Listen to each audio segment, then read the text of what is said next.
Assalaamu calaykum kusoo dhawaada kanaalka Xogsiin Media.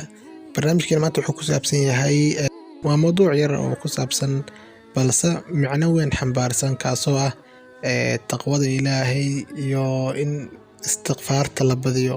Waad ogtihiin istighfaarta badan in ay leedahay faa'iidooyin badan oo ay ka mid tahay in Allah subxaanahu wa ta'ala kugu jeclaanayo dambi dhaaf badan aad ku helaysid